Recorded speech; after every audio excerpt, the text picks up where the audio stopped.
Hello, I'm Kurma and welcome. In this series, we're going to show you how to cook a wide variety of international vegetarian cuisine from over 30 countries. And in this edition, we're going to show you how to prepare an East meets West buffet, consisting of rainbow brown rice and potato and cottage cheese rolls with cranberry sauce. So, let's begin. Did you know that there are a purported 10,000 varieties of rice cultivated in the world today? That's a fact. And I'm going to show you today how to make one of them. A fabulous rainbow brown rice made from long grain brown basmati rice, which is a very, very nutty, healthy variety of rice. Let me show you the ingredients today for this very, very colourful, as the name suggests, rainbow rice. Over here we've got the ingredients for our spice section of the rice, starting with our salt. We've got 1½ teaspoons, 2 small bay leaves, 4 tablespoons of ghee or clarified butter, a teaspoon of yellow asafoetida powder, half a teaspoon of freshly ground black pepper, a tablespoon of minced fresh ginger root, and 3 tablespoons of raw sesame seeds.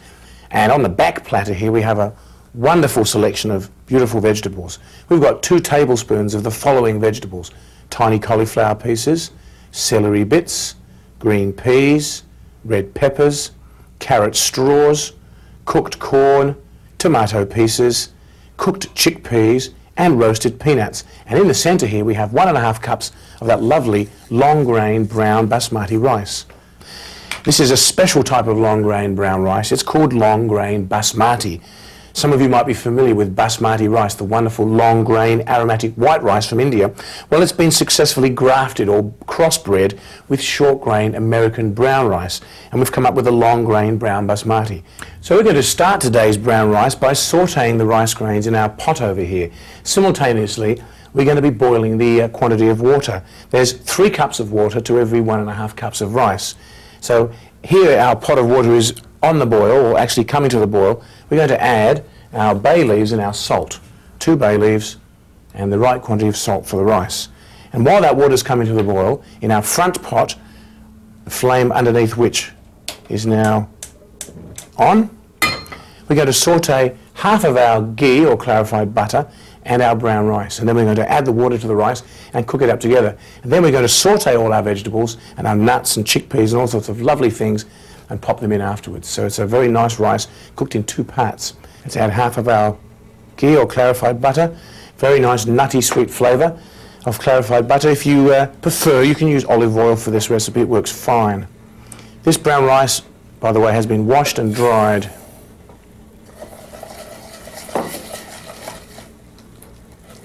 Now, this is the sauté method of cooking rice. The rice grains are sautéed for a little bit. Then the boiling water is poured on top of them. This helps the rice grains to stay separate. It's important for this dish because we're going to pan fry the rice at the end with all the vegetables together. And we want to create a situation where the rice grains stop from going gluggy or sticking together. Of course, brown rice, especially long grain brown basmati, is very versatile. It doesn't really stick together very much. You have to be really a bad cook to make gluggy basmati rice. So when you toast your grains, you should make sure you don't scorch them. Have a nice wooden spoon, and you should cook the rice in a pot big enough to add the rice and all the water. Don't forget, if we were to reverse these pots and put the rice in that one and the water in there, you'd find that you wouldn't be able to fit it all in one pot. So keep that in mind. The bottom of the pot should be very solid, and it should be cooking on a flame which is suitable and which isn't going to go out halfway through the cooking process, because rice is cooked on a very low flame for a long period of time, especially the brown rice. You can cook white rice in the very same way, except that you would cook it for half the time. Brown rice is going to take about 40 to 50 minutes to cook. Okay, the rice grains are sufficiently sautéed. What do you think? Have a look. Notice the grains are becoming a little whitish in colour. They're starting to crackle a little bit. Our water's come to the boil, so at this point in time, turn off our water and pour the water into our rice, like so.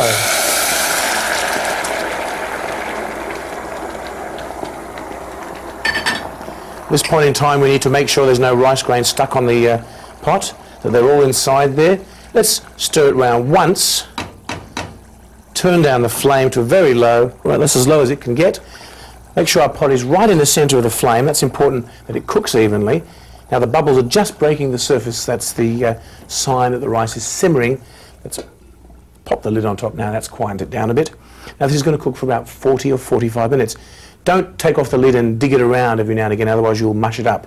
Just trust the ancient cooking method, and in 40 minutes just peep inside and see the rice, have a feel of it and see if it's cooked. But for now we should leave it undisturbed so it can cook peacefully. What we're going to do while the rice is cooking is do a few other things for the recipe, starting with toasting our sesame seeds over here in our little pan. This is a lovely little pan that I always use for my toasting purposes because it's has such an even heat. It's cast iron and therefore it doesn't scorch or burn easily. Ideal for toasting and roasting things. Well, our sesame seeds in this recipe have to be dry roasted. So let's find the flame here, pop it on. Let's pop our sesame seeds in our pan here and dry roast them. The easiest way to dry roast is to take a wooden spoon. This is my favourite wooden spoon, this one. It's been with me for many years. See, it's very well seasoned. We're going to stir our sesame seeds very, very smoothly like this so they can be evenly toasted on our pan. They start to pop around after a few seconds. Here they go, snapping and crackling. And we're going to evenly toast them to their lovely dark brown colour. Now our sesame seeds here are looking very, very healthy indeed. Beginning to go a light sun-tanned colour here, sort of like Bondi Beach brown. Have a look. Bondi Beach brown is referring to the colour of the suntan of the people there, not the colour of the water, although the water does look a little tarnished these days. Well, that's as far as I'm going to take those little sesame seeds. Let's give them a bit of a shake and turn off the flame. Now we just have to let the whole lot cool down a little bit here. Maybe what I'll do is transfer them into our little glass container. That'll be the best thing, because this pan tends to keep its heat for some time. The best thing to do after you've toasted something in a hot pan like this is to remove them. Otherwise these tend to keep cooking. That's especially the case with sesame seeds because they're very, very high in oil, very oil rich. I think something like 30 or 40% oil, maybe even more. Right, sesame seeds are ready. Now while I'm over this side, I'm going to chop up my fresh coriander. Fresh coriander is another wonderful flavour in our rice. Fresh coriander, of course, is the green, leafy part of the coriander plant. When you pop sesame seeds, or should I say coriander seeds, into the ground, you come up with a beautiful coriander plant. Here's one over here I'd like to show you. Fresh coriander with all those lovely little frondy leaves. Well, I've taken a few of those leaves and I'm chopping them up now. It adds a wonderful herbal flavour to your rice. Good sharp knife does the job here. There we go, that's sufficient. Just slightly chopped. Let's pop them into our bowl. Right, now we've got all our ingredients together. Next thing we're going to do is to set up a little operation over here where we're going to roast our vegetables, or should I say pan fry them. So let's move a few things around here. Let's pop that over there. And behind me, the back of the kitchen, I have a lovely wok that I'm going to fry my vegetables in. Take a wok on the wild side here and saute a few things up. I'm going to add the rest of my ghee. Let's make sure I put the right flame on here and put our ghee in our wok like so, and we're going to do a bit of toasting up. Then when the rice is cooked, we're going to fold our lovely cooked vegetables into the rice. This is really a lovely colourful dish and something that guests can really relate to. It's very healthy and very, very colourful, hence the name rainbow brown rice. Okay, first thing we're going to do is to saute our ginger. Let's let our ghee get warm here first. I think it's looking pretty good. Okay, let's pop in our ginger, shall we?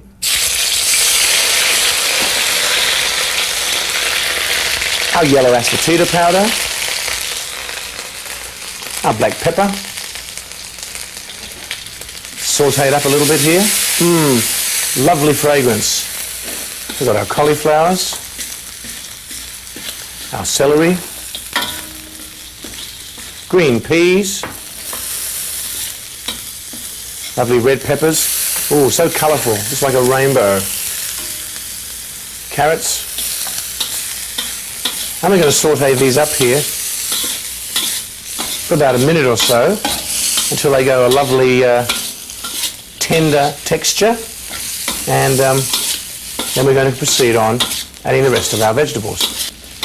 Okay, I think our vegetables here are looking very nice. Cauliflowers are cooked, just a little firm, that's very nice. Let's carry on with our tomatoes, shall we? In goes the tomatoes, the corn, chickpeas, our peanuts, because those peanuts are pre-cooked, our lovely sesame, and our fresh coriander leaves. Now let's just stir our veggies up here for a few moments. Well, a few moments are up. Turn off our flame.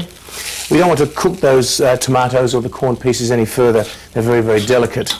Now, if you were cooking this dish at home, what you could do is, when the rice is 5 minutes before completion, fry up all the vegetables, take the lid off the rice when it's done, and tip all the rice into the veggies and serve it straight away.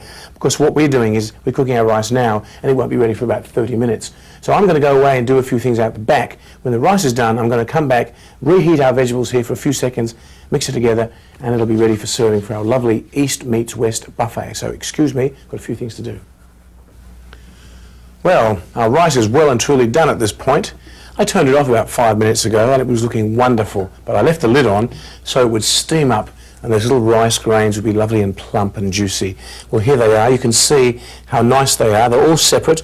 You take 1 grain of rice and you can squeeze it between your thumb and forefinger and it's lovely and soft inside. So what we're going to do now is to put a little flame underneath our wok of vegetables like so, and we're going to fold our rice into our veggies, saute it up, and it's done.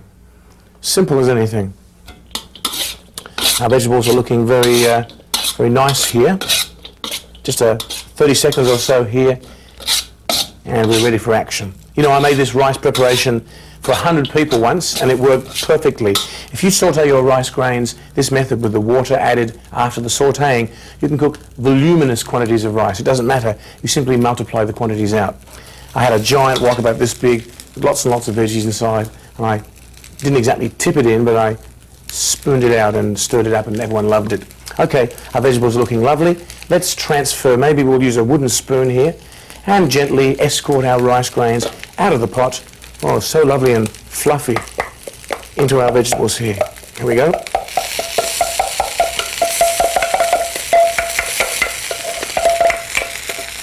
Wasn't that easy?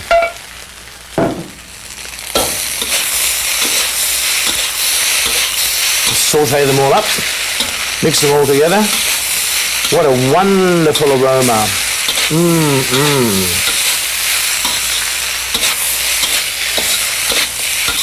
And there it is. That's as far as I'm taking it. It's looking absolutely wonderful. Hot and ready to go. An exquisite batch of rainbow brown rice. It's a winner.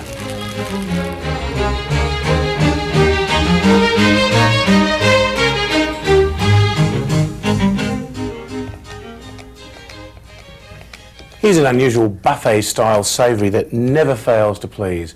Potato and cottage cheese rolls with cranberry sauce. Unbelievable.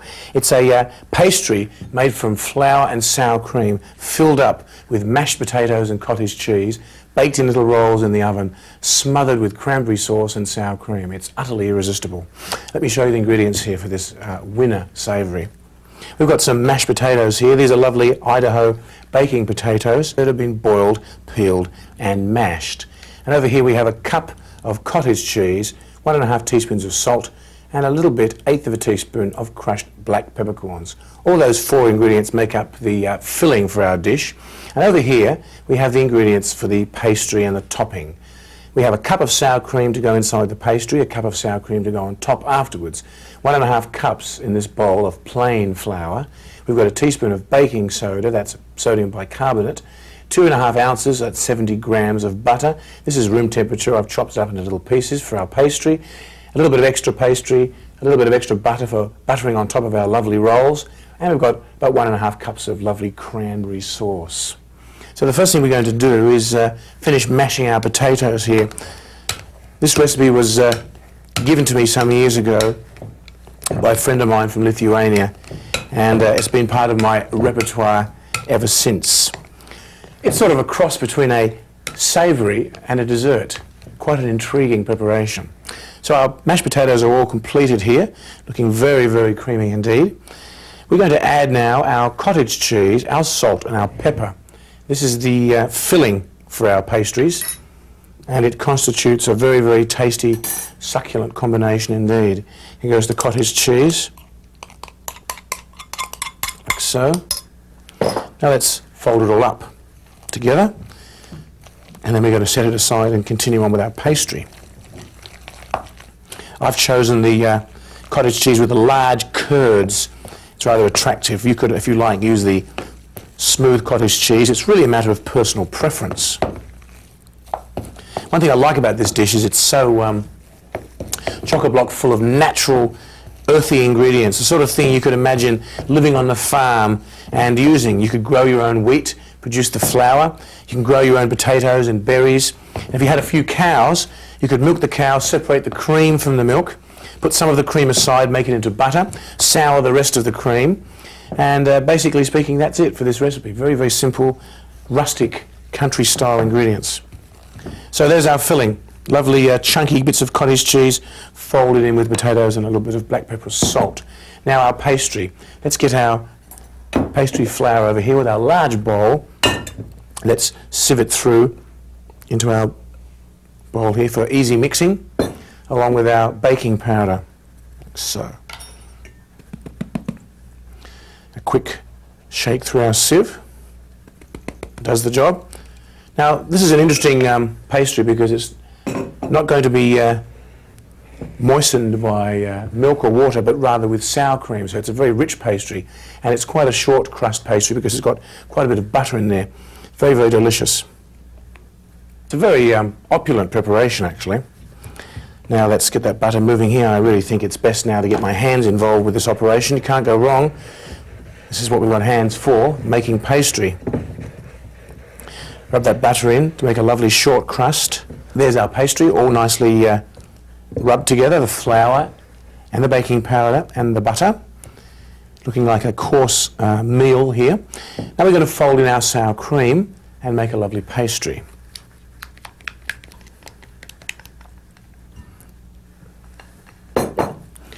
Now let's rub it all in, like so. And you can gradually gather your pastry into a lump in the centre of the bowl, like so. You might sometimes have to add a little extra flour. It really depends on the nature of your flour that you started with and the type of sour cream you're using. Sometimes some sour creams are a little moister, more moist than others. This is looking pretty good. I think I will sprinkle a wee bit of flour in there just to dry it off a little. Like so. Well, that's feeling very nice indeed. Let's turn our pastry onto our board here. Maybe we'll take a little flour and flour the board in order to allow our pastry not to stick. Let's give it a nice knead here. This is feeling very wonderful. That sour cream really makes a wonderful pastry. A little more flour, I think. It's rather sticky today. I think it's the weather. So that's feeling very wonderful indeed. Now I'm going to gather it all up into one ball in the centre of the board. Let's sprinkle a light coating of flour right across the board here, like so.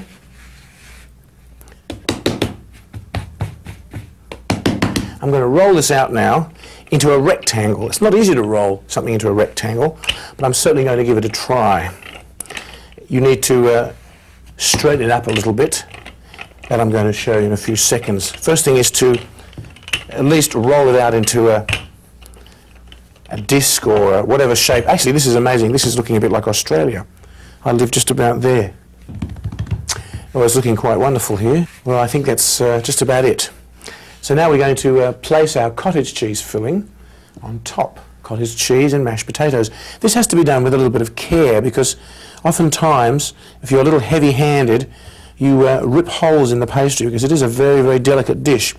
What I like to do is spoon on little lumps of this stuff so I don't have to drag them right across the surface of the pastry. The idea is we're going to cover the whole pastry with a sheet of this lovely potato and cottage cheese filling. Right, that's all the bowl emptied out here. Let's Save every little bit.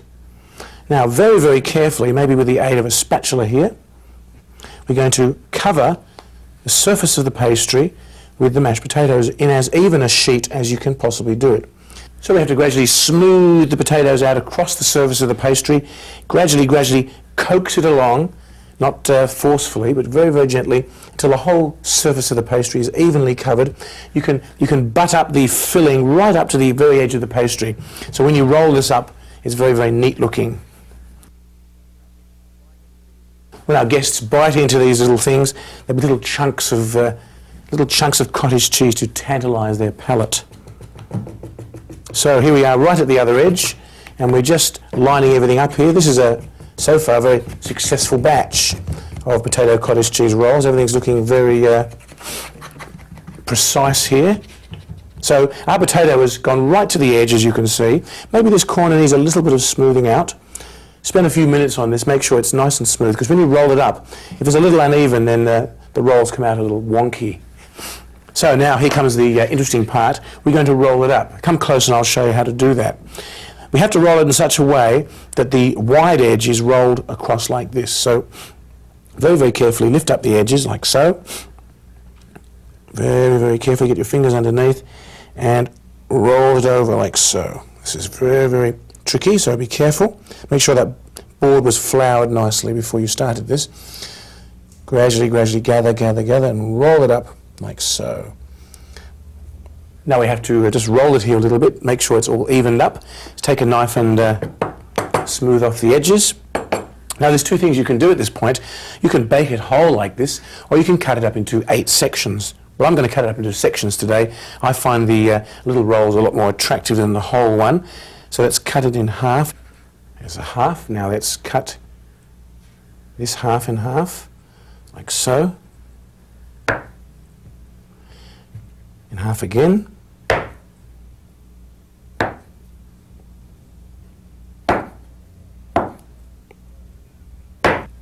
There we go, 8 handsome looking rolls. Now we're going to pack these onto our buttered non-stick tray here, which I've got hiding in my labyrinthine shelving system underneath my bench here. Let's take our little rolls and place them on our tray, shall we? Carefully easing them out. There's 2 ways of handling our little rolls at this point in time. I've done it both ways, and both times were very successful. You can either sit them up like this, or you can open them up a little bit and roll them into little circles so you see the spiral effect on the top. I'm going to do them this way today because I think it's more fitting their shape. Like so. Carefully does it. They're quite delicate at this point in time. Now, because there's a little bit of baking powder in the pastry, they're going to rise a little bit, so we need to keep them apart somewhat on the tray. I'm going to rearrange them here in a second. Righty-ho, now let's give them plenty of room to expand so they don't crowd each other out. I think that's looking right.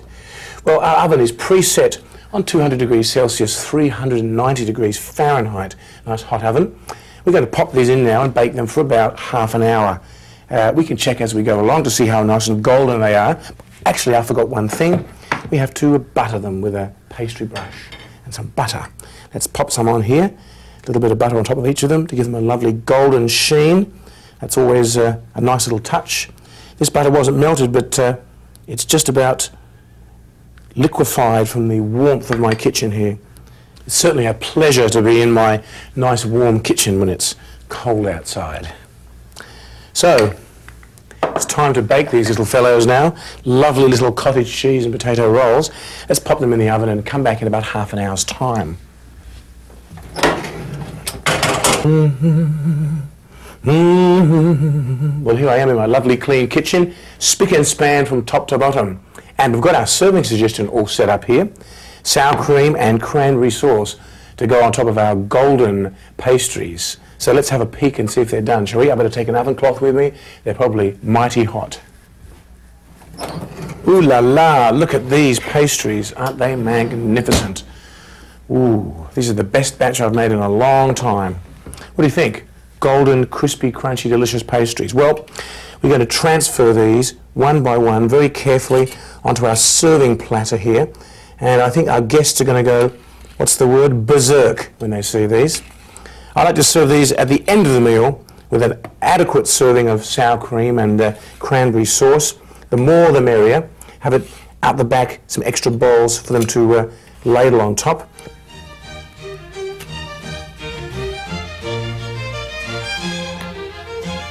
Well, that's it for this edition of Cooking with Kurma. I do hope that you'll enjoy preparing these dishes as much as I've enjoyed sharing them with you.